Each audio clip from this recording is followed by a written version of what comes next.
नमस्कार, जय जोहार।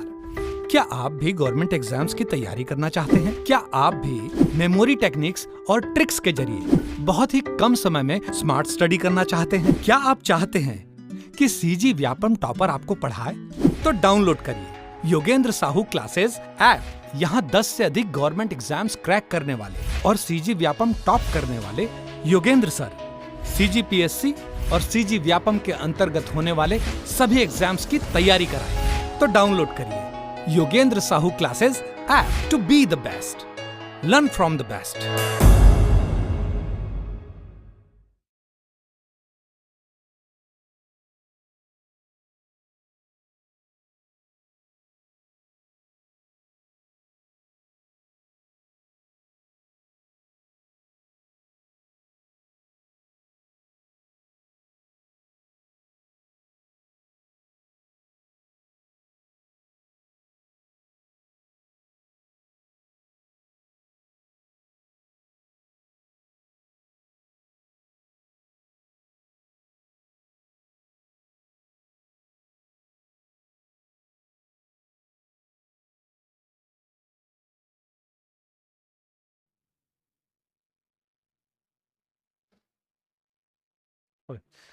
चलिए, मिडिवल हिस्ट्री में एक और बहुत इंपॉर्टेंट टॉपिक मुगल साम्राज्य, दिल्ली सल्तनत तो देख के आएंगे। मुगल साम्राज्य पढ़ना है तो मुगल साम्राज्य का स्टार्टिंग दिल्ली सल्तनत के ख़त्म होने के समय बता दिया था। जब इब्राहिम लोदी के समय लास्ट फाइट होता है, कौन सा, बैटल ऑफ पानीपत, इब्राहिम लोदी का अंतिम युद्ध रहता है, उस युद्ध में वो मारा जाता है। ठीक है, और वहीं से बाबर ये मुगल साम्राज्य की नींव रखता है, समझ लो। ठीक है, अब बाबर के बाद जितने लाइन से शासक आते हैं वो शासक ऐसे लिखा हुआ है।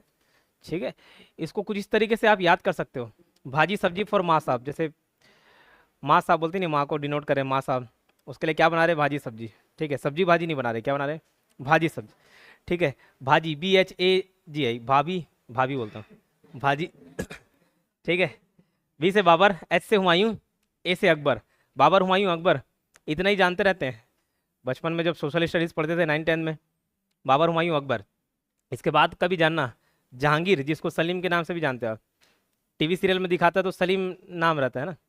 ठीक है, अनारकली डिस्को चली वाले। शाहजहां, भाजी सब्जी, फिर S से शाहजहां, A से औरंगजेब, B से बहादुर शाह, फिर GI से जहांदार शाह। ठीक है, बहादुर देन जहांदार शाह। उसके बाद फौर से रखना फर्रुख सियर, फौर से क्या याद रखोगे, फर्रुख सियर। इसका टाइटल दे देते हैं घृणित शायर, शायर नहीं है, कायर होगा। ठीक है, कायर है, शियार हो गया, कायर है, मतलब नाम बस का बादशाह था, लेकिन बादशाह को क्या एज्यूम करते हो आप लोग, एकदम बहादुर होगा, तो नहीं था, ये कायर था। तो ऐसे रखना, फट्टू से आएगा, फ से फर्रुख सियर, फ से फट्टू, तो ये क्या था, कायर था। मोहम्मद शाह रंगीला, अब ये रंगीला, इसको काम काज में ध्यान देना चाहिए था, राज्य विस्तार में तो ये कुछ और विस्तार में ध्यान रहता था। ठीक है, नहीं समझे, छोड़ दो। तो मोहम्मद शाह, उसका टाइटल दे दिए रंगीला, इसका घृणित कायर, इसका रंगीला। फिर A से अहमद शाह, देन आलमगिरी, आलमगीर। S से शाह आलम, फिर A से अकबर द्वितीय, देन B से बहादुर शाह जफर, या इसे कोई बहादुर शाह द्वितीय भी बोला जाता है। अब ये जो कोड है वो आपको याद रहना चाहिए। उसके दो फायदे, एक तो वहीं से क्वेश्चन बन जाता है कई बार जमाइए, और दूसरा लाइन से पॉइंट याद रखने में आपको आसानी होगा। ठीक है, यहाँ पे अगर ये कोड याद रहने के बावजूद ये जमाने में मुश्किल होता है, तो देखो M के बाद 2 AR है, A से अहमद पहले आएगा, कालम पहले आएगा, तो मोहम्मद है तो अहमद है, मद मद दोनों में आ रहा है, मोहम्मद देन अहमद। ठीक है, ये याद रखना, ऐसे कन्फ्यूजन नहीं होगा आपको। ये जहांगीर JY वाला पहले जहांगीर है, वो तो अकबर का बेटा था, वो तो याद रहेगा। ठीक है, इधर बहादुर जानदार, दोनों राइम कर रहे हैं, तो वो याद रखना, बहादुर शाह के बाद जहांदार शाह आता है। जैसे जैसे कहानी आगे बढ़ेगी ये और अच्छे से आपको याद हो जाएगा। थोड़ी सी कहानी बताता हूँ, फिर आप आज हम लोग हुमायूं तक पढ़ लेंगे। इब्राहिम लोदी के साथ युद्ध होता है बाबर का 1526 में, बैटल ऑफ पानीपत। ठीक है, पानीपत का प्रथम युद्ध। ठीक है, पानीपत के मैदान में युद्ध होता है। पानीपत का मैदान थोड़ा अच्छा लंबा चौड़ा बैटल ग्राउंड था लड़ने के लिए, जैसे पबजी का बैटल ग्राउंड है ना, वैसे ही उस टाइम का पबजी बैटल ग्राउंड था, समझ लो। कौन सा, पानीपत। इसमें 3 युद्ध होते हैं, पानीपत का प्रथम, द्वितीय और तीसरी, लेकिन ऐसे याद नहीं रखना है। पहला युद्ध होता है बाबर और इब्राहिम लोदी के बीच 1526 में। जस्ट 30 साल बाद अकबर मतलब बाबर का पोता अकबर और हेमू के बीच युद्ध होता है। वो जो एक तीर आके लगता है हेमू के आंख में, वही वाला है। ठीक है, तो पानीपत का दूसरा युद्ध उसमें। फिर कई सालों साल बाद भी देखोगे तो 1761 में पानीपत का तीसरा युद्ध, ये मराठों के साथ युद्ध होता है। ठीक है, अहमद शाह अब्दाली और मराठों के बीच।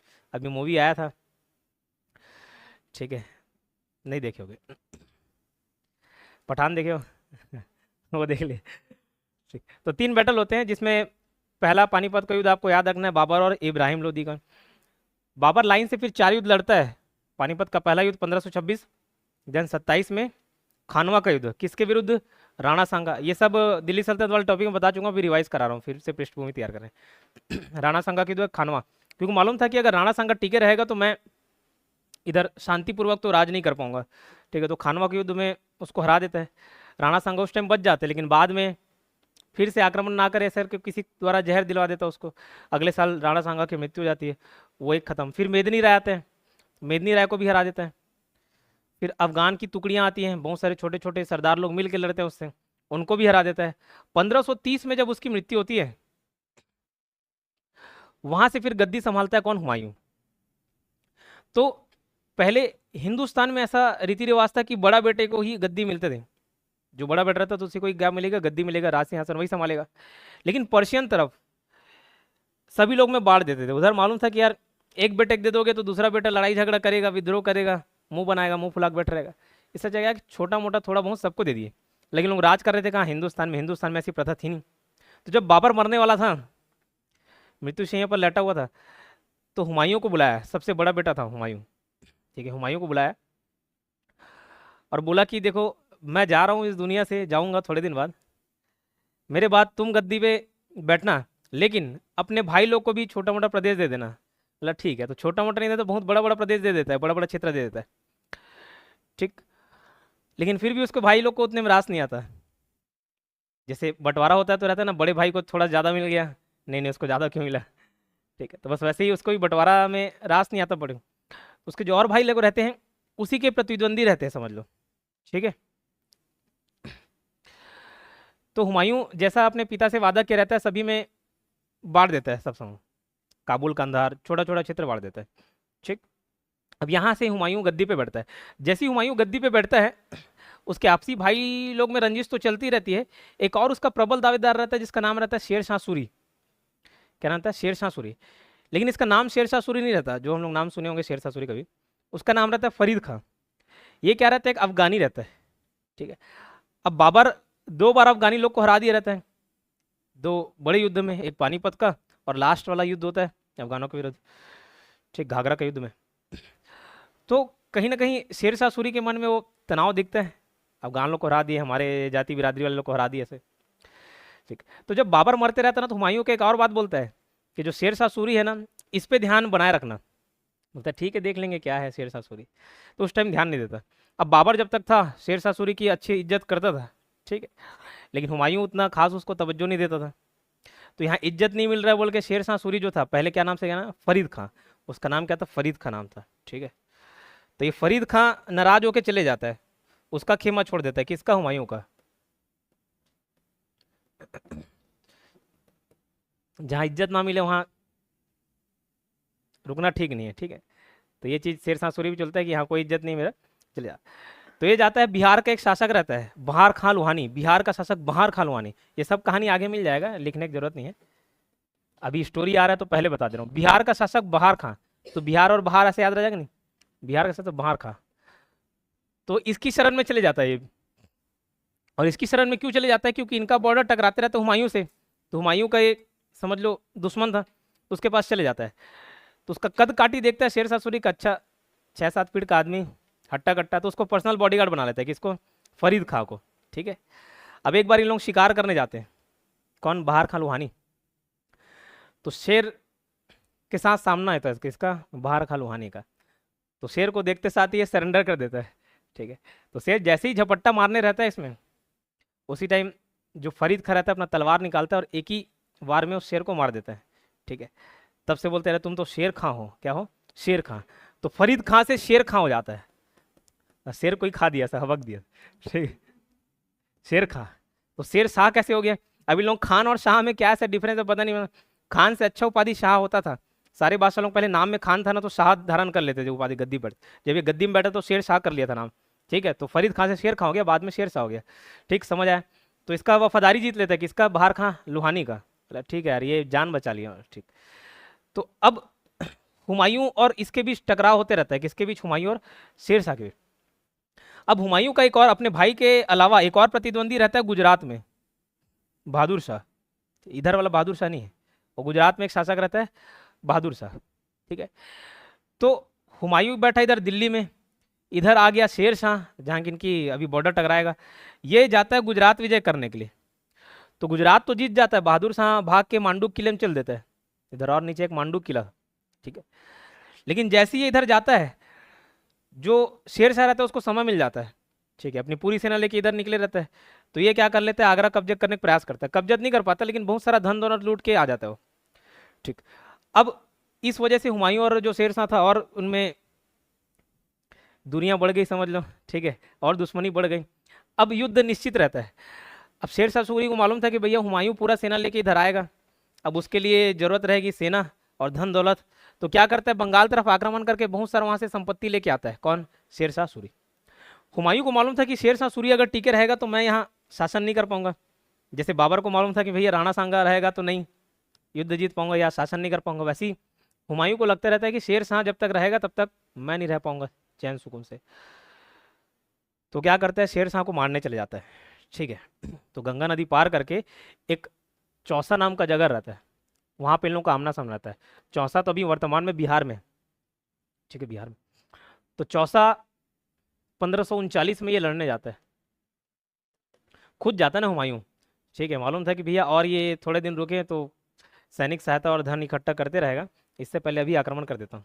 ठीक है, लेकिन जैसा रास्ता था और नदियां पड़ी बीच में, ठीक है, तो इसको जो मुगलों के क्या बोलना चाहिए, एक एडवांटेज के रूप में देखा जाता था, उसके तोप आर्टिलरीज, तो उनको ये नहीं ले जा पाता है। तो आधी शक्ति तो वहीं पे छीन हो जाती, समझ लो किसकी, हुमायूं की। तोप खाना लेकर आया था ना बाबर, उसी से तो जीता था। ठीक है, तो ये सब तोप खाने लोग को वहां तक नहीं पहुंचा पाता, इसका फायदा उठा लेता है कौन, शेर शाह। तो लड़ाई होता है और हुमायूं हार जाता है, और हुमायूं को कुदा कुदा के मारता है कौन, शेर शाह। ठीक है, कुदा कुदा कुदा के मारता है और ये पहुंचता है गंगा नदी, गंगा या यमुना नदी रहता है, दोनों को एक नदी है। तब हुमायूं को क्या तैरना नहीं आता था। अभी लोग कहाँ रेत वेत तरफ पले बड़े, कहाँ उधर नदी। इसके बाद आता है अकबर, वो भी समुद्र पहली बार देख रहता है। गुजरात अभियान होता है ना, तो गुजरात अभियान जब करने जाता है तब पहली बार समुद्र देखता है। अच्छा, इतना बड़ा नदी, फिर बता भाई नदी नहीं है समुद्र बोलते इसको। ठीक, तो हुमायूं को तैरने आता नहीं था। गाँव में रहोगे आसपास तरिया तालाब रहेगा तो तैरना सीख जाओगे। ठीक है, वैसे मग्गा वोट उठ के पानी नहाओगे तो कैसे तैरना सीखोगे। तो हुमायूं भी तैरने नहीं आता था। ठीक है, अब इधर गंगा नदी, इधर पीछे शेर शाह सूरी। तो मालूम था कि भैया इधर रुका, पीछे तरफ गया तो निपटा ही देगा, लेकिन सामने हो सकता है नदी में कूदू तो कोई बचा ले, तो हे गंगा मैया बोल के कूद जाता है। ठीक, अब जब कूदता है तो एक चमड़े का व्यापार करने वाला व्यक्ति रहता है, उसी जाति से संबंधित रहता है, तो वो नाव चलाते रहता है उस टाइम।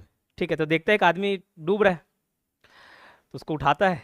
ठीक है, बैठाता है अपने नाव में, पहले 2 चेथी मारता है, साले जब तैरने नहीं आता तो कूदा का है। ठीक, चलता है, ठीक है भाई अभी तो फिलहाल यहाँ से मेरे को बचा के लेके चल। तो देखता है यार इसके पीछे सेना क्या पड़ी है, कुछ ना कुछ चोरी चकारी करके आ रहा होगा, तो उसको नदी पार करवा देता है। फिर बोलता है चल तेरे को अपने घर लेके चलता हूँ। ठीक है भाई, तो जब वापस ले जाता है अपने दरबार में, तब मालूम चलता है अच्छा मैं एक बादशाह का जिंदगी बचा लिया हूँ। तो हुमायूं उस बात से खुश होता है कि भैया ये जो जीवन दान है वो तुम्हारे वजह से मिला, नहीं तो मैं तो डूबी रहा था। तो बोलता है कि मैं तुमको एक दिन का सुल्तान बना रहा हूँ, एक दिन का बादशाह बना रहा हूँ। तो वो भी खुश, तो दिन भर का वो एक दिन का बादशाह बनता है। ठीक है, ये कहानी क्यों बता रहा हूँ समझ आ जाएगा। एक दिन का बादशाह बनता है। अब सुबह से शाम तक तो पूरा ऐशो आराम की जिंदगी जीता है। रात में उसको ख्याल आता है कि यार आज एक ही दिन का बादशाह हूँ मैं, अगले दिन से फिर से वही जीवन खत्म, जानवरों को मारो उसका चमड़ा निकालो, फिर यही सब जूता बनाओ चप्पल बनाओ, यही काम रह जाएगा। तो क्या किया जाए, तो बोला खुद के लिए और मेरी जाति के उद्धार के लिए वो एक फैसला लेता है, मतलब अपने जाति के उद्धार के लिए एक फैसला लेता है। तो हुमायूं पूछता है कि अगर मैं कोई यहाँ से पॉलिसी चालू किया, कोई नियम बनाया, तो क्या लागू रहेगा मेरे बादशाह के बाद। बोला भी हाँ लागू रहेगा बिल्कुल, आज तुम बादशाह, जो बोल दिए वो पत्थर की लकीर। बोला ठीक। बोला आज से चमड़े का सिक्का चलना चाहिए। बोला ठीक, सोने चांदी ये सब का सिक्का चलते रहता था, अब बोला चमड़े का सिक्का चलना चाहिए। बोला ठीक है यार। तो चमड़े का सिक्का किसके समय चला? हुमायूं के समय। इस बात को याद रखना, चमड़े का सिक्का किसके टाइम? हुमायूं के, लेदर कॉइन्स। ठीक है, इससे क्या फायदा? तो भैया चमड़े का सिक्का चलेगा तो चमड़े का व्यापार बढ़ेगा, है ना, फायदेमंद हो जाएगा उस जाति के लिए। तो चमड़े का सिक्का किसके समय चला? हुमायूं के समय। ठीक है, अब हुमायूं एक युद्ध तो हार गया था 1539 में। ठीक है, अब 1540 में फिर सेना इकट्ठा करता है, और इस बार जैसे तैसे आर्टिलरीज को पहुंचाने में सफल रहता है, समझ लो, जो उसका तोप खाना रहते हैं। 1540 में फिर युद्ध होता है बिलग्राम और कन्नौज में। बिलग्राम या फिर इसी को ही बुलाता है कन्नौज, बिलग्राम या कन्नौज। ठीक है, 1540 में, एक साल बाद दोबारा हिम्मत करते लड़ने के लिए, क्योंकि मालूम था कि शेरशाह सूरी रहा तो किसी न किसी ने ये मेरे ऊपर आक्रमण कर देगा, तो इससे पहले वो मेरे को मारे, मैं ही उसको मार दूं। ठीक है, तो जो भी पहला हमला करे उसको एडवांटेज रहता ही है।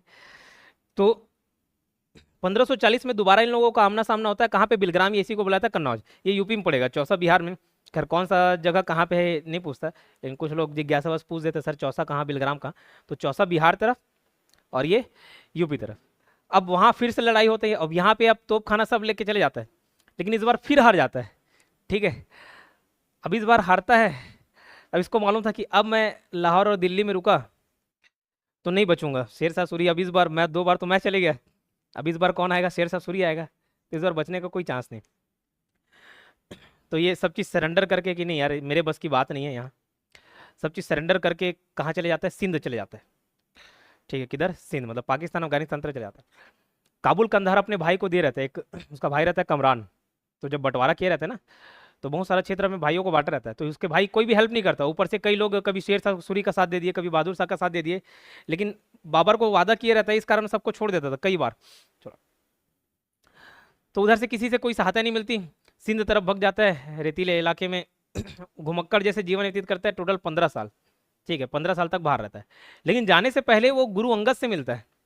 ठीक है, जाते रहते देखा कि यार किसके पास इतनी भीड़ इकट्ठा हुई है, कौन क्या करा रहा है, तो वो प्रेयर कराते रहते हैं। कौन? गुरु अंगद। सिखों के दूसरे गुरु रहते हैं, पहले गुरु नानक, देन गुरु अंगद। तो जब वो प्रेयर कराते रहते बच्चे लोगों को, तो आसन में बैठे रहते और बच्चे लोग प्रेयर करते रहते हैं। तो देखते हैं कि बादशाह आ रहा है, फिर भी वो कोई खड़ा नहीं हुआ, कोई बच्चा उसको नहीं पूछ रहे, तो उसको चिढ़ मच जाता है। ठीक है, तो अपना तलवार निकाल लेता है मारने के लिए। तो फिर प्रेयर खत्म नहीं करते, प्रेयर जब हो जाता है, फिनिश कंप्लीट हो जाता है, उसके बाद गुरु अंगद बोलते हैं जहाँ पे तुमको युद्ध करना था वहाँ तो कुछ कर नहीं पाए, जहाँ पे लड़ना था वहाँ पे लड़ नहीं पाए, और जो भगवान के लिए प्रेयर कर रहे हैं उनको तुम चमका रहे हो, हड़का रहे हो। तो उसको गलती की रियलाइज होता है, बोला ठीक है। फिर रोता है बहुत उसके सामने कि मैं क्या था और क्या हो गया। ठीक है, सफलता की चरम सीमा पर था, मेरे पिता ने सब जीत के दिया था और मैं उसको हार गया पूरे जुए में। ठीक, क्या किया जाए। तो वहाँ पे गुरु अंगद बोलते हैं कि कई सालों बाद तुमको ये राजगद्दी वापस मिल जाएगी, ये मेरी भविष्यवाणी है। तो उसको यकीन नहीं होता है, सब चीज़ तो हार गया यार। बोलते हैं अवसर मिलेगा तुमको। कैसे होगा? बोला कैसे होगा तो थोड़े साल बाद मालूम चलेगा, लेकिन बस होगा।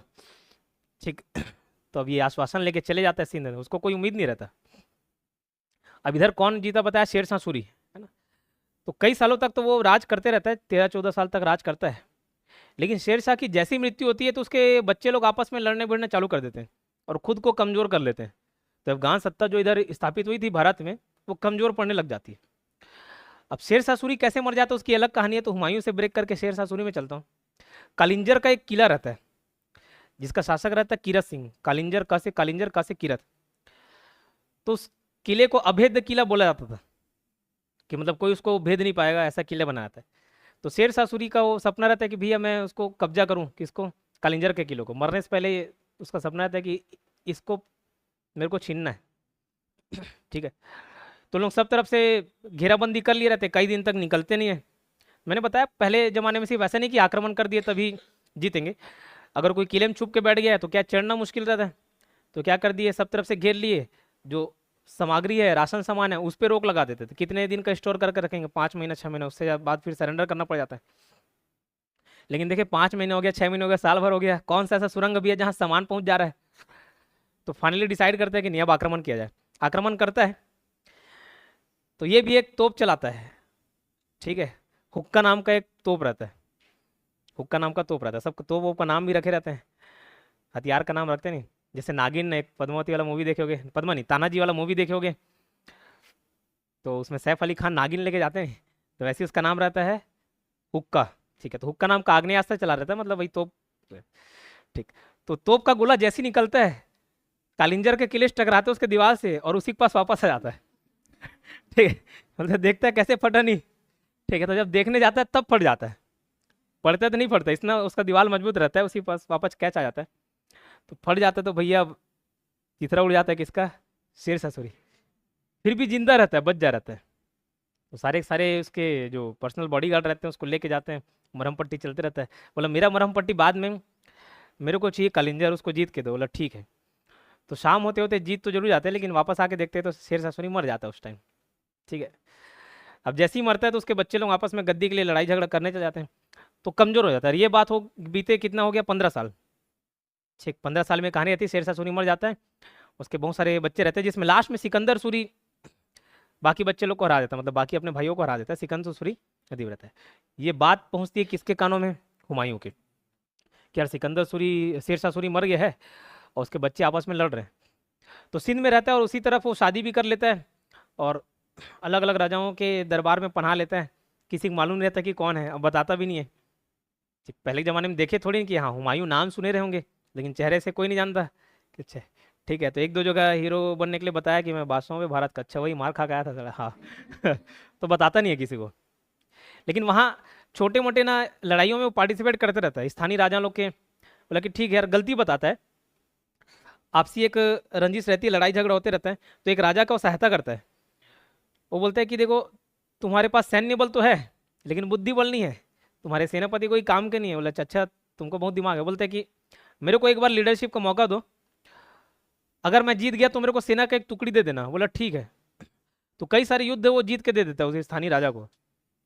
तो वहां से वो अपनी सेना वापस बनाता है, और जैसे ही मालूम चलता है कि यार उधर सिकंदर सूरी गद्दी पे बैठा है और शेरशाह सूरी निपट गया है, तब वापस आता है।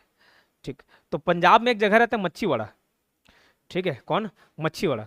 तो अच्छी मच्छीवाड़ा में ही अफगानी एक राजा रहता है, नाम रहता है उसका नसीब खां। क्या? नसीब खां। और नसीब खां का नसीब अच्छा नहीं रहता, वो मच्छीवाड़ा के युद्ध में उसको हरा देता है। 1555 की बात है, 1555 में बैक टू बैक फाइट करता है, 2-2 महीने के अंतराल में। एक्चुअली पंजाब को जीतना जरूरी था, क्योंकि दिल्ली के आसपास का एक जगह रहता है सरहिंद, यहाँ पे 1555 में फिर एक युद्ध होता है, बैटल ऑफ सरहिंद बोला था, दिल्ली के आसपास का जगह रहता है, और यहीं सूर्य वंश का खात्मा कर देता है ये। ठीक है, तो उससे पहले बताया पंजाब को जीतना जरूरी था, तो मच्छीवाड़ा में वो पहले आक्रमण करता है 1555 में ही, और वहाँ नसीब खां को रहता है, अफगानी शासक ही रहता है। ठीक है, उसके बाद सरहिंद का युद्ध होता है, दिल्ली के आसपास का क्षेत्र है, वहाँ पे कब्जा करता है और सूरी डायनेस्टी को समाप्त कर देता है। सूरी डायनेस्टी कौन? शेरशाह सूरी वाला अपने नाम से सूरी डायनेस्टी। सूर्य डायनेस्टी या सूरी एक ही है, सूर बोल लो, सूरी बोल लो, सूरा बोल लो, वही। ठीक है, तो सूरी डायनेस्टी का खात्मा हो जाता है इस युद्ध के साथ। ठीक है, तो 1555 में वापस उसको गद्दी मिलती है, किसको? हुमायूं को। तो एक कार्यकाल रहता है 1530 से लेके 1500 कब तक? 1540 तक, 1530 से 1540। फिर बीच में ब्रेक होता है, फिर 1555 से 1556, 1 साल से भी कम का अंतराल था, 6-7 महीने का था उसका कार्यकाल। ठीक है, तो ये किसका? हुमायूं का कार्यकाल था। 12 साल की उम्र में उसको गद्दी मिलती है ना, बदख्शा का उसको सूबेदार बनाया जाता है 12 साल की उम्र में, बदख्शा का सूबेदार बनाया रहता है, बाद में गद्दी थोड़े बाद में मिलते हैं। ठीक है, तो 12 साल से समझ लो ये एज अ किंग था, एज अ लीडर था। ठीक, तो ये थी हुमायूं की कहानी। लेकिन ज़्यादा दिन तक इसको ये राज सुख भोगने को नहीं मिलता। काहे? एक शहर बनाता है दीन पनाह नाम का। क्या? दीन पनाह। और दीन पनाह में एक लाइब्रेरी बनाता है। ठीक है, तो फर्स्ट फ्लोर लाइब्रेरी रहता होगा, ग्राउंड फ्लोर, फिर फर्स्ट फ्लोर में। तो फर्स्ट फ्लोर में ये पढ़ते रहता है, पढ़ पढ़ के थक जाता है। ठीक है, तो सीढ़ी से जब उतरते रहता है तो उलान बाटी खा जाता है, 3-4 बार 5 बार उलान बाटी खाता है, सर में ढम ढम लगता है, वहीं खात्मा। तो लेन पुलिस के बारे में कमेंट करता है कि जैसे जीवन भर ये गिरता पड़ता रहा, वैसे गिरता पड़ता मर गया। ठीक, जैसे मोहम्मद बिन तुगलक के बारे में एक जन कमेंट किया था ना, बदायूनी, इसकी मृत्यु से इसको लोगों से और लोगों को इससे मुक्ति मिली, वैसे गिरते पड़ते वाला हुमायूं के लिए था। ठीक है, पी पा के पढ़ रहा था वो, टेंशन हो गया था पढ़ते पढ़ते, पढ़ने उसके बस की बात नहीं हो रही। तो हुमायूं को बोला था, अकबर को बोला था कि भाई तुम कभी मत पढ़ना। तो उसका स्कूल में एडमिशन नहीं कराता, किसका, अकबर का। तो अकबर कभी पढ़े नहीं था। अकबर जोधा अकबर वाला मूवी भी देखोगे तो उसको अकबर लिखने के लिए वो सिखाती है, जलालुद्दीन लिखने के लिए सिखाती है कौन, ऐश्वर्या राय। ऐश्वर्या राय ना उसकी बीवी जोधा, ठीक। तो पढ़ा लिखा नहीं था, बचपन से बस उसको तीरंदाजी और तलवारबाजी में शौक था, पढ़ने लिखने में शौक नहीं था।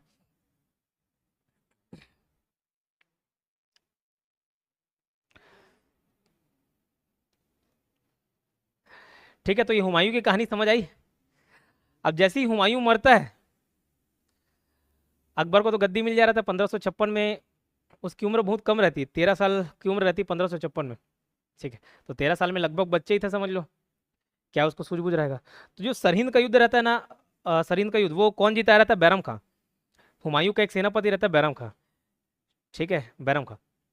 अब बैरम खां जब सरहिंद का युद्ध जिताता है, उसको, किसको, हुमायूं को जिताने में उसकी अहम भूमिका रहती है। तो हुमायूं उसी समय बोल देता है कि यार अकबर की देख रेख तुम करना, उसको सब चीज़ तुम सिखाना। जैसे ही हुमायूं मरता है तो संरक्षक के रूप में कौन बनता है, बैरम खां। क्वेश्चन पूछा था अकबर का संरक्षक कौन था, बैरम खां। तो 1556 में जब हुमायूं की मृत्यु होती है, तब फिर से इनकी गद्दी लड़खड़ाती है। और उसी समय एक शासक रहता है हेमचंद्र विक्रमादित्य। हेमचंद्र विक्रमादित्य। अब बहुत बड़ा नाम था इसकी डार्लिंग, इसको प्यार से शॉर्ट फॉर्म में क्या बोलती थी, हेमू। तो हमको भी क्या बोलना है, हेमू, ठीक है। इसको प्यार से और क्या बोला जाता था, हेमू। तो हेमू बोलो तो वही हेमचंद्र विक्रमादित्य ही था। अब हेमू को ये अफगानी लोग के अंतर्गत काम करता था ना, हेमचंद्र विक्रमादित्य। तो इसको एक छोटे से सैनिक के रूप में नियुक्त किए थे, किसको, हेमू को, है ना। धीरे धीरे इसका पोजीशन बढ़ते गया और इतना बढ़ गया कि फिर लास्ट में राजा को ही हटा देता है गद्दी से। जैसे हैदर अली करता है वैसे ये भी करता है। तो हेमू क्या करता है, वापस से लड़ाई लड़ता है, छोटा छोटा युद्ध कर करके अकबर के बहुत सारे क्षेत्रों को कब्जा कर लेता है। अकबर डिसाइड करता है कि नहीं भैया ये हिंदुस्तान हमको सूट नहीं कर रहा है, वापस अपने दादा परदादा लोग के जमीन में जाते हैं। तो बैरम खां इसको उकसाता है कि यार इसलिए तो नहीं जीता था बाबर इस क्षेत्र को कि हम पीठ दिखा के चले जाएं। भारत के इतिहास हमको कैसे जानेगा कि हम आए और चले गए, हमको भगा दिया गया। जैसे अकबर को उचका देता है। अकबर बोलता है ठीक है लड़ो, लेकिन मैं नहीं लड़ने वाला। बोला ठीक है तुम पीछे बैठ के देखते रहना, मैं लड़ूंगा। तो पानीपत का दूसरा युद्ध होता है, battle of Panipat, second battle of Panipat. Panipat का दूसरा युद्ध। यहाँ पे इनविटेशन भेजते कि चलो ठीक है दम कम है तो लड़ लो। तो हेमू तो वैसे ही चाहता था कि लड़ाई हो और जीते और इन लोगों का खात्मा करें। तो पानीपत के मैदान में दूसरा युद्ध होता है और किसके किसके बीच, तो अकबर और हेमू। लेकिन अकबर नहीं लड़ता, 13 साल का ही बच्चा रहता है, पीछे खेमे में चुपचाप बैठा रहता है, मैच देखते रहता है। बैरम खां असली लीड करते रहता है, ठीक। अब ऐसा बोला जाता है कि अकबर के पास उस समय 1 लाख की सेना थी, हेमू के पास 2 लाख। अब किताबों में जो बताया जाता है वही कोई गिनने तो गया नहीं था। तो दुगनी सेना थी। बताने का तात्पर्य है, बताने का मतलब ये है कि शुरुआत में हेमू का पलड़ा भारी रहता है, ठीक है। और हेमू बैठा रहता है हाथी में, हाथी में बैठा रहता है और आर्मर पहने रहता है लोहे का। अब इस प्रकार से वो डिजाइन रहता है कि सिर्फ आंख ही दिखते रहता है, बाकी कुछ नहीं दिखता, ठीक। तो कोई तीर भाला फेंक के मारे तो उसको लगता नहीं था। तो अभी लोग युद्ध हारते रहते हैं। तो बैरम खां को समझ आ गया कि भैया एक ही तरीका है जीतने के लिए, और वो कि राजा मर जाए। या तो सेना को हरा दो या राजा को हरा दो। राजा मर गया तो सेना ऐसी सरेंडर कर देती, किसके लिए लड़े, जिसके लिए लड़ रहे थे तो मर गया। तो बैरम खां अपने तीरंदाज लोग को बुलाता है और बोलते हैं कि भैया जितने भी समय बचे हैं, जब तक तुम मर नहीं जाते तब तक निशाना लगाना। कहाँ निशाना लगावे, उसकी आंख में, ठीक है। तो इन लोग आंख में ही निशाना लगाते हैं, एक तीर जाके लग जाता है, ठीक है, हेमू की आंख में। तो जब उसको ऐसे निकालता है बाहर तो बताया था उसका एक आंख वही बाहर आ जाता है। अब उसको मालूम था कि भैया अगर मैं हाथी से उतरा और गया तो सबको लगेगा कि ये मर गया है। तो ना हाथी में बैठे बैठे वो लड़ते रहता है। इसको मालूम था कि थोड़ा सा ही समय बस और बिताना यार, फिर इन लोग सरेंडर कर देंगे। लगभग तो सब निपट ही चुके हैं, बैरम खां को बस निपटाना बचा है। तो ये लड़ते रहते हैं, लेकिन अब ब्लीडिंग होते रहता है। फिर ये ज़्यादा ब्लड लॉस होने की वजह से क्या बेहोश हो जाता है। तो बेहोश होके गिर जाता है हाथी से नीचे। तो जब गिरता है ना तो उसके आसपास की जो सेना रहती है देखती कि अरे भैया ये तो मर गया, तो मर गया करके ना सब भाग जाते हैं, ठीक। लेकिन मरे नहीं रहता। अब बैरम खां आता है, उसको पकड़ के लेके आता है किसके पास? अकबर के पास। तब जिंदा रहता है, बेहोश रहता है, उसको बेहोशी की हालत में उसका गला काट देते हैं, ठीक है। फिर उसको छोड़ेंगे, फिर बाद में हो सकता है विद्रोह कर दे तो उसको निपटा देते हैं। तो यहाँ से अकबर और बोल सकते हो मुगल साम्राज्य वापस अपना जगह बनाता है, ठीक। फिर जो ये युद्ध जीता है उसके बाद बैक टू बैक अकबर बहुत सारे युद्ध जीतता है। और फिर वहाँ से तो क्षेत्र मालूम है आपको, जब तक मराठा नहीं आते तब तक उनको कोई बड़ी चुनौती नहीं मिलती थी। तो ये अकबर की भी कहानी थी, स्टार्टिंग कहानी। अकबर संरक्षक के रूप में किसको नियुक्त किया रहता है समझ लो? बैरम खां। तो 4 साल तक इसका संरक्षक के रूप में काम करता है, 1556 से लेके 1560 तक। मतलब जब 17 साल का हो जाता है अकबर, तो देखते रहते हैं कि यार मेरे को तो रूल करने देता ही नहीं है, मेरी बात तो मानता ही नहीं है, मतलब मेरी बात तो कोई मानता नहीं है, अपना ही हुक्म चलाते रहता है। तो जब 1560 ईस्वी में जब ये 17 साल का होता है, तब बैरम खां को ये बोल देता है कि तुम यहाँ भैया मेरे नज़रों से दूर हो जाओ। तो कहाँ जाऊँ? बोले तीर्थ यात्रा चले जाओ, मतलब हज के लिए चले जाओ। तो बैरम खां को ये अच्छा नहीं लगता, मतलब अपने कई बार जान की बाजी लगाया तुमको जिताने के लिए, तुम्हारे दादा को जिताने के लिए, तुम्हारे पापा को जिताने के लिए, अब बेइज्जत करके मेरे को भगा रहे हो। तो सब हथियार दिया छोड़ के वो किसके लिए निकल जाता है? तीर्थ यात्रा के लिए। अब एक जगह पड़ता है पाटन, ठीक है, ये वाला पाटन नहीं, भूपेश भूपेश बघेल का विधानसभा वाला क्षेत्र नहीं है, उधर ही कहीं पाटन पड़ता होगा। वहाँ पे ये बैठ के चाय पीते रहता है, ठीक है, कुछ भी पिए, चाय बनता था कि नहीं बनता नहीं हो, ठीक है। होटल में रुके रहता है, समोसा खाते रहता है, ठीक। तो 2 आदमी लोग आते हैं इसके पास, कौन हो भाई, कहाँ से आ रहे हो? से पूछा था चीज़ें, कहाँ जा रहे हो? तो वो शान से बताता मैं बैरम खां हूँ। अच्छा बैरम खां कौन? अकबर सुने ना, हाँ। तो फिर बताता अच्छा तुम ही हो क्या जो पानीपत का वाला युद्ध? हाँ हाँ मैं ही हूँ, ऐसे मारा करके उसको बताते रहता है। तो जिसको बताते रहता है वो हेमू का खास दोस्त रहता है, ठीक है, इसको मालूम है, ठीक है। तो ये हाँ मैं ही हूँ, शान से बताते रहता है। चाकू निकालता है बैरम खां को, मार देता है, वो निहत्था था, मार देता है उसको, ठीक है। बोले जैसे तुम उसको निहत्थे मारे वैसे मैं भी तुमको निहत्था मार रहा हूँ। बोला ठीक। तो वहाँ बैरम खां की भी कहानी खत्म हो जाती है। तो बैरम खां की बीवी रहती है, ठीक है, वो रोए कि यार मेरे हस्बैंड अब नहीं रहे, ठीक है, मोडोगा चल दिस अकबर बोलता है टेंशन की कोई बात नहीं, मैं हूँ। तो अपनी माँ की उम्र से शादी कर लेता है, मैं तो हूँ जी, क्या टेंशन ले रहे हो? तो शादी कर लेता है उससे, ठीक। तो अकबर की कहानी अजीबोगरीब है, डोगरे ढागरे जो मिले उससे शादी कर लेता था, ठीक है। तो ये बैरम खां की भी कहानी समाप्त, क्लियर। तो कहानी बहुत हुआ, अब इधर वापस आओ। भाजी सब्जी फॉर माँ साहब, ये कहानी याद रहेगा, कहानी तो याद ही रहेगा, ये याद रखना है। बाबर, हुमायूं, अकबर, जहांगीर, भाजी हो गया, फिर सब्जी के लिए शाहजहां, औरंगजेब, ये सब नाम तो बचपन में सुनते ही आते होंगे, इसके बाद वाला नहीं सुनते हम लोग, है ना। भाजी सब्जी फॉर माँ साहब, और ये लोग 10th का सिलेबस तक बोल देते हैं, लेकिन कहाँ 10th में ये पढ़ते हैं, वो नाम मात्र का भ्रम रहता है, समझ लो कि 10th के सिलेबस तक का पूछा जाएगा, 10th का मैथ्स, 10th का जीएस, ये सब कहाँ पढ़े रहते हैं। बहादुर शाह, जहांदार शाह, याद रहेगा। भाजी सब्जी हो गया, फॉर माँ साहब, फॉर से फर्रुख शेर, एम से मोहम्मद शाह रंगीला, ए से अहमद शाह, ए से आलमगीर, ठीक है। फिर एस से शाह आलम, ए से अकबर द्वितीय, फिर बी से बहादुर शाह द्वितीय या बहादुर शाह जफर, ठीक, बहादुर शाह। ये यहाँ पहुँचते पहुँचते 1857 हो गया, समझ लो। ये 1857 की क्रांति के समय पार्टिसिपेट किया था बहादुर शाह जफर। एक बहुत प्रसिद्ध शायर है, शायरी है, उम्र दराज मांग कर लाए थे 4 दिन, 2 आरजू में कट गए 2 इंतजार में। किसकी रहती है? बहादुर शाह जफर की है, ठीक है। कितना बदनसीब है जफर दफन के लिए, 2 गज जमी भी ना मिली कुएं यार में। ये शायरी कब लिखता है? जब इसको रंगून भेज देते हैं, 1857 की क्रांति, एकदम बूढ़ा हो जा रहा था, ठीक है।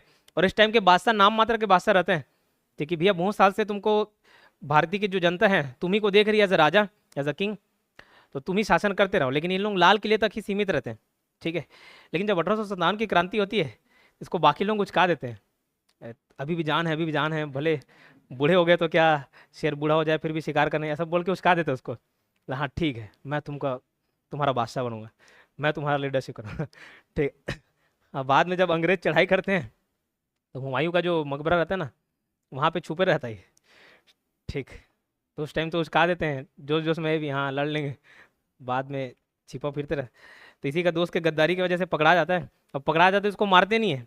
क्यों नहीं मारते हैं?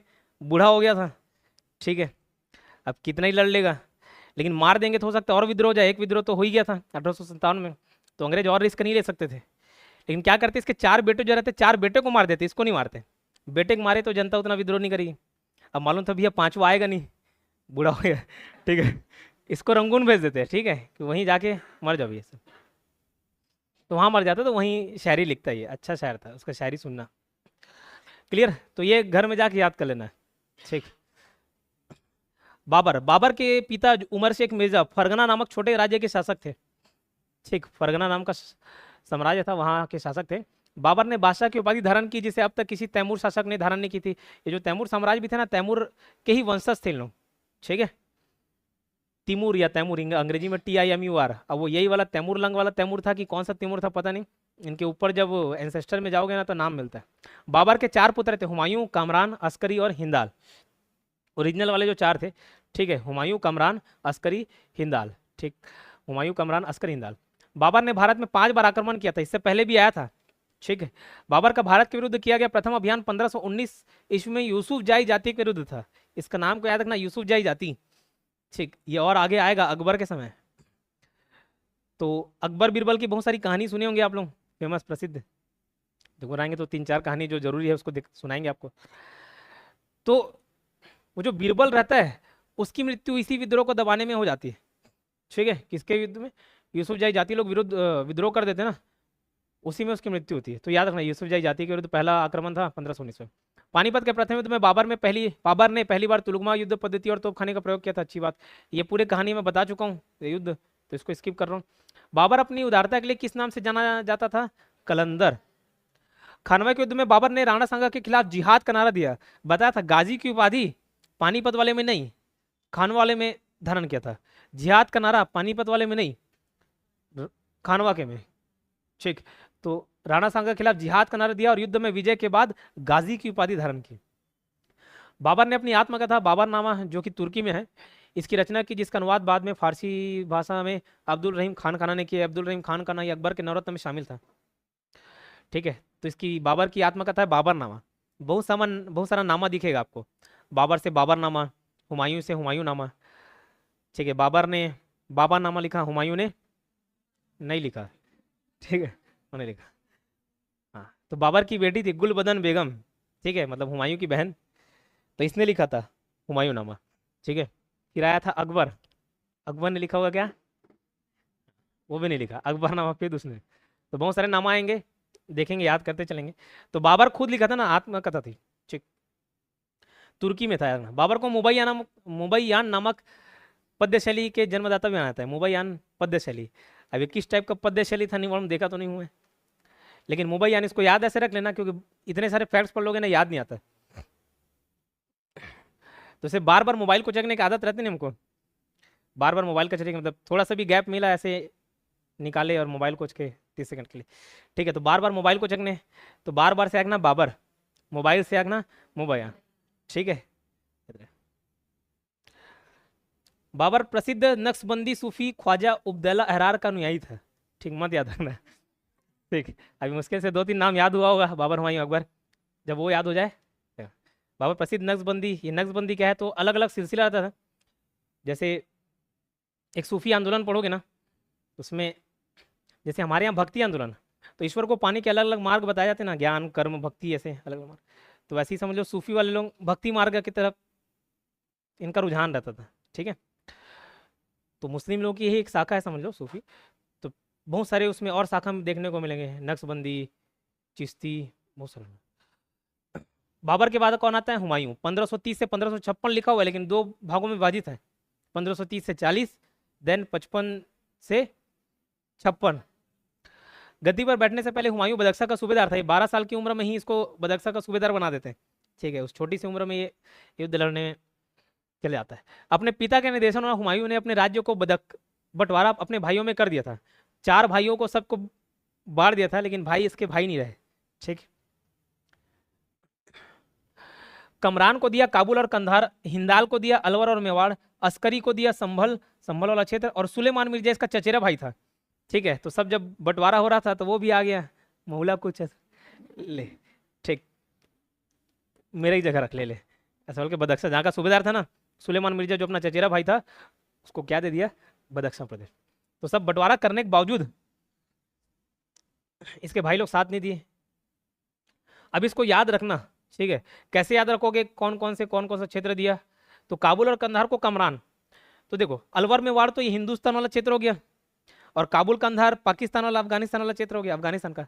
तो पाकिस्तान का एक प्लेयर है कामरान, कामरान अकमल, जान के गए, और नहीं जानो तो नाम ऐसी लग रहा है ना, कामरान पाकिस्तान। तो उधर उसको उधरी वाला क्षेत्र दिया, काबुल और कंधार। या का को का दिया, मतलब का मतलब कामरान, का मतलब काबुल और कंधार, ठीक याद रहेगा। काबुल और कंधार को कामरान को सौंप दिया। ये हिंदुस्तान वाला क्षेत्र लग रहा है कि अलवर और मेवाड़, हिंदुस्तान वाला ही अलग रह गया, हिंदुस्तान का ही है, ठीक है। हिंदुस्तान से हिंदाल याद रख लेना, क्लियर। अस्करी, अस्करी से एक वर्ड याद आता है क्या, तस्करी। तस्करी समझते हो, तस्करी मतलब इलीगल तरीके से किसी चीज को ले जाना। तो भैया इलीगल कोई ऐसे आप सामान ले जाओ तो बता के करोगे कि समझ संभल के करोगे, समझ संभल के करोगे ना। वैसे भी आचार संहिता लगा हुआ है, ठीक, पकड़ा गए तो अंदर। तो तस्करी कैसे करोगे, संभल संभल के करोगे। तो संभल वाला क्षेत्र किसको दिया, अस्करी को। और अपने सुलेमान मिर्जा जो नाम था चचेरे भाई, उसको पकड़ा दिया, बदख्शां प्रदेश, जहाँ का खुद का सूबेदार था। तो खुद क्या बचा इसके लिए, दिल्ली लाहौर वाला क्षेत्र बचा ना भाई।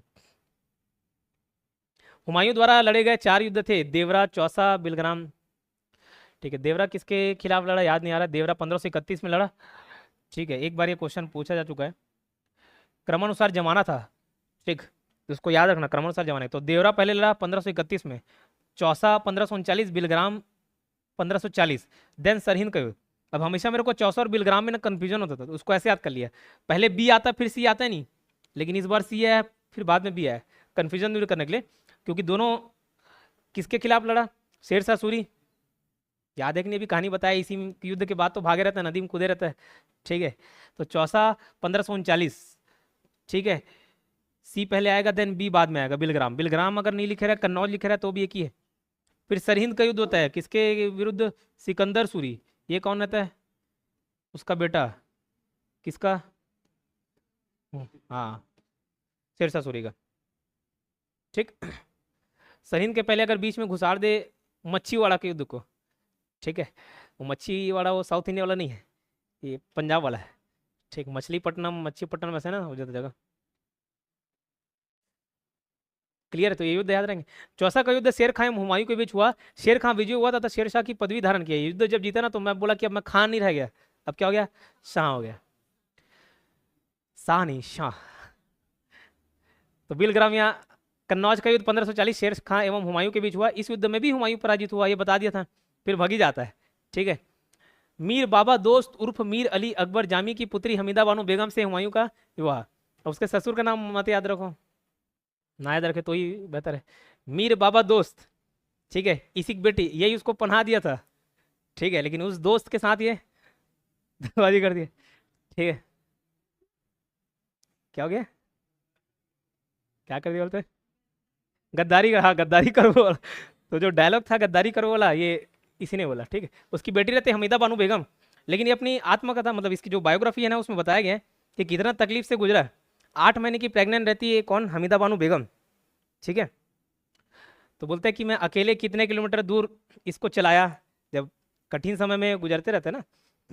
तो ये एक संदेश है, समझ लो, समाज के लिए, कि सब कुछ हार जाओ तब भी पाने की उम्मीद रहती है, सब कुछ खो चुके हो रहो तब भी पाने की उम्मीद रहती है। तो बहुत कठिनाइयों का सामना किया, ऐसे बढ़ा चढ़ा के बताता है, किसमें, हुमायूं नाम है, ठीक। हमीदा बानो बेगम एक पुत्र को जन्म देती जिसका नाम रखता है बाद में क्या, अकबर। हुमायूं ने दीन पनाह नामक नए नगर की स्थापना की थी। मरते मरते एक शहर बसाया दीन पनाह, उसी में लाइब्रेरी बनाता है, ठीक है। पढ़ूंगा, अब जीते जी तो पढ़ा नहीं, मरते मरते पढ़ लेता हूँ, तो मरते मरते पढ़ लेता हूँ बोल के पढ़ते पढ़ते मर गए, ठीक है। कौन, हुमायूं। चमड़े का सिक्का हुमायूं के शासनकाल में चला, ये बता दिया था, ठीक है। 1556 ईस्वी को दीन पनाह भवन में स्थित पुस्तकालय की सीढ़ियों से ये गिर के मर गया था, ये भी बताया था। लेन पुल का कथन था, हुमायूं गिरते पड़ते जीवन से मुक्त हो गया, ठीक उसी तरह जिस तरह तमाम जिंदगी हुआ, गिरते पड़ते चलता रहा। मतलब स्ट्रगल तो किया ना राजगद्दी पाने के लिए, जैसी गद्दी मिला अपने भाइयों से युद्ध ठीक है, गुजरात वाले से युद्ध, शेरशाह सूरी से युद्ध, भाग गया, 15 साल बाद इसको वापस इज्जत मिला, लेकिन वो 1 ही साल के लिए रहा, फिर मर गया। तो इसीलिए उसने कमेंट किया। हुमायूं नामा की रचना, हुमायूं नहीं है, हुमायूं नामा की रचना की गुलबदन बेगम। ये कौन थी? इसकी बहन थी, ठीक है, बाबर की बेटी। फिर बीच बीच में शेर खां का स्टोरी आ गया था, ठीक है, तो बीच में शेर खां की स्टोरी बता चुका हूँ, तो सारे पॉइंट्स देख लेते हैं। हालांकि अलग से टॉपिक पढ़ना था, लेकिन मुगल बादशाह के अंतर्गत, मुगल बादशाहों के अंतर्गत बीच में इसको भी पढ़ ली, इसकी कहानी देख ली, तो पूरा पढ़ ही लेते हैं। इसका पिता जो था जौनपुर राज के अंतर्गत सासाराम के जमींदार थे, है ना, जौनपुर यूपी वाला एरिया मालूम, इसके अंतर्गत सासाराम के जमींदार थे, ठीक है। आसाराम से सासाराम याद कर लेना, आसाराम, वो भी शेर था, ज्यादा कुछ नहीं बोला भी, नहीं तो उसके सपोर्टर बहुत है अभी भी, ठीक है। तो सासाराम के जमींदार थे। सासाराम शब्द को इसलिए याद रखना, उसका बाबू जमींदार था इसलिए नहीं। जब शेरशाह मरता है ना, तो उसका मकबरा सासाराम में बना है। कहाँ? सासाराम। शेर खां की उपाधि किसने दी थी? मोहम्मद बहार खां लोहानी ने। ये बिहार का शासक था। कहाँ का? बिहार का। तो बताया अपने पर्सनल बॉडीगार्ड के रूप में रखता है, शिकार करने जाता है, ठीक है। तो उस टाइम किसको लेके जाता है? फरीद खां को। वापस किसको लेके आता है? शेर खां को। नहीं समझे? समझ, ठीक है। लेकिन ये फिर शेर खां से भी संतुष्ट नहीं रहता। जब चौसा का युद्ध जीतता है, तब बोला मैं शेर खां भी नहीं रहा, अब मैं क्या हो गया? शेरशाह। शेरशाह की कलंजर के किले पर आक्रमण के समय मृत्यु हो गई थी। मृत्यु के समय वो उक्का नाम का आग्नेयास्त्र चला रहा था, ठीक है। कालिंजर का शासक उस टाइम कौन था? कीरत सिंह, ठीक है। ये देख रहे हो, यही है कौन? कैसे मालूम, नाम तो लिखा नहीं, लेकिन मान लो। शेरशाह का मकबरा सासाराम में है। निर्माण रोहतासगढ़ का किला, और किला है कोहना। किला है कोहना। रोहतासगढ़ का किला किसने बनाया पूछा जाए तो शेरशाह ने। किला है कोहना किसने बनाया पूछा जाए तो शेरशाह ने। रोहतासगढ़ का किला एक्चुअल में किला है, और किला है कोहना मस्जिद है। हाँ, ये याद रखना, इसको, ये पॉइंट है। भूमि के माप के लिए सिकंदरी गज एवं सन की डंडी का प्रयोग किया, ठीक है। गजे सिकंदरी याद है? सिकंदरी गज, गजे सिकंदरी कौन याद है? हाँ कर रहे हो, क्या है, क्या हाँ कर रहे हो? क्या था? सिकंदर लोधी याद है, ठीक है। तो भूमि मापने के लिए क्या यूज किया था? सिकंदर, ठीक है। तो भूमि को मापने के लिए सिकंदरी गज जो चालू किया था ना सिकंदर लोधी, वही सिकंदरी गज को चलाया। और सन की डंडी, अब ये कौन सा डंडी है पता नहीं, ठीक है। कौन सी डंडी है? सन की डंडी। चांदी का रुपया चलाया और तांबे का दाम, ठीक है। रुपया नाम का जो करेंसी, अभी रुपया जो पढ़ते हैं ना, तो नाम दिया किसने? शेरशाह सूरी ने। तो चांदी का रुपया चलाया, ठीक है। शेरशाह ने रोहतासगढ़ के दुर्ग एवं कन्नौज के स्थान पर शेरसुर नामक शहर बसाया, ओके, अपने नाम से शहर बसाया। पैदावार का जो 1/3 के रूप में लगान ले लिया, ये क्या है? जो टैक्स रहता था, टैक्स। याद रखना, कभी भी पूछे प्राचीन इतिहास में, प्राचीन इतिहास में किसी काल में भी अगर टैक्स के बारे में पूछे और आप नहीं पढ़े हो, तो 1/6 मार देना। जितना पैदावार होता था, जितना उपज होता था, जितना प्रोडक्शन होगा, उसका 1/6 ये इनकम टैक्स है, समझ लो, ठीक है। दिल्ली सल्तनत के टाइम में, मतलब बीच वाले पीरियड में, पूरे जो अरब आक्रमण आया, दिल्ली सल्तनत हुआ, मुगल बादशाह, इस टाइम पूछे तो 1/4, 1/4 याद रखना, ठीक है। ज्यादातर ये कितना कर दिया? 1/3 कर दिया था। इसने कबूलियत और पट्टा प्रथा की शुरुआत की। किसने कबूलियत और पट्टा प्रथा की शुरुआत की? किसने? शेरशाह सूरी ने। मैंने बोला फिर से बहुत सारे जब डेटा हो जाते, फैक्ट्स हो जाते, याद नहीं रहता, तो उसको ऐसे रखना भैया, जैसे कुत्ते के पट्टे बांधते नहीं, वैसे किसको बांधोगे? बांधे हो हैं? लेकिन ठीक है, और उसी को ही क्या कबूल करवा लोगे, मतलब बात मानेगा, बात कबूल करेगा, ठीक है। तो कबूलियत और पट्टा प्रथा की शुरुआत किसने की? ऐसा। पाटलिपुत्र को पुनः पटना नाम से स्थापित किया। पटना कौन बसाया? शेरशाह। ग्रैंड ट्रंक रोड की मरम्मत भी इसने कराई, ठीक है। कोई मरम्मत बोलता है, कोई निर्माण बोलता है। ग्रैंड ट्रंक रोड का निर्माण, ठीक है। ग्रैंड ट्रंक रोड का निर्माण इधर बंगाल से लेके पंजाब तक जाता है, फिर उसका और अभी विस्तार हो चुका है ग्रैंड ट्रंक रोड का, ठीक है। पंजाब के अमृतसर से लेके बंगाल तक है शायद, कोलकाता, कोलकाता से अमृतसर। ग्रैंड ट्रंक रोड का विस्तार कहाँ से कहाँ तक है? कोलकाता से अमृतसर। लेकिन ये पहले जमाने से आंसर लिया हुआ चला है, लेकिन अभी इसका विस्तार फिर अमृतसर से आगे बढ़ गया, इधर कोलकाता से भी आगे बढ़ गया। तो उसका निर्माण किसने कराया पूछा है तो शेरशाह सूरी ने। कभी मरम्मत दिया, कभी निर्माण दिया, ठीक। अब उधर से उधर ट्रांसपोर्ट होता था ना, ठीक, जैसे गड्ढा गुड्डी वाले रास्ता में कहाँ से इजिली ट्रांसपोर्ट हो पाएगा, तो इसने बढ़िया डामर वाला रोड बनाया, ठीक है। अब उस टाइम डामरीकरण था कि नहीं था पता नहीं भाई, मरम्मत कराया, ग्रैंड ट्रंक रोड का निर्माण कराया। किसने? शेरशाह सूरी ने। डाक प्रथा छोड़ दो। फिर अकबर आया।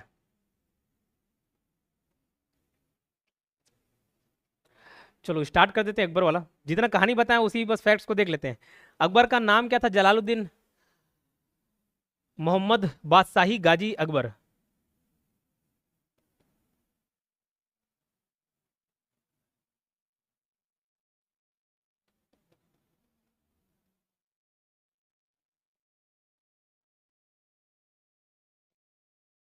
ठीक है, क्या नाम था बचपन का नाम? जलालुद्दीन मोहम्मद बादशाही गाजी अकबर। ठीक है, इसकी माता का नाम कहाँ? हमीदा बानो बेगम, हुमायूं की जो बीवी थी। ठीक है, पिता कौन? हुमायूं। ठीक है, इसका राज्यभिषेक होता है 1556 में पंजाब के कलानौर में। इसको ऐसे याद किया भैया, जैसे किसी का राज्यभिषेक करते सर टीका वीका लगाते नहीं, तो अकबर कौन सा टीका लगाया? कालानौर। ठीक है, कौन सा? कालानौर। काला टीका लगाया से रखना कालानौर। तो पंजाब के कालानौर नामक जगह में इसका राज्यभिषेक हुआ, कोरोनेशन बोलते हैं अंग्रेजी में, कोरोनेशन। ठीक है, कहाँ पे? 1556 में। कहाँ पे? पंजाब के कालानौर नामक स्थान में। इसकी उपाधि थी क्या बताया? जलालुद्दीन मोहम्मद अकबर बादशाही गाजी, दुनिया भर का नाम था। अकबर याद रखना और जलालुद्दीन याद रखना।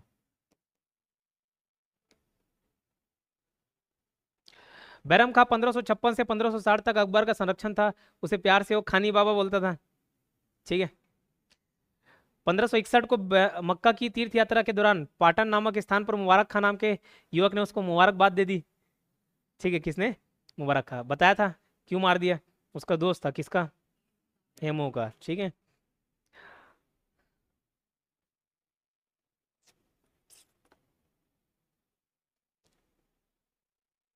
चलो इसको कल के लिए बचा कर रखते हैं, ज़्यादा हो जाएगा वरना।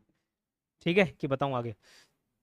चलो इतना याद करके ना, पूरी कहानी तो बता दिया था, फैक्ट्स आप घर में याद करके आएंगे, कल जब आओगे तो पढ़ के आना। ठीक।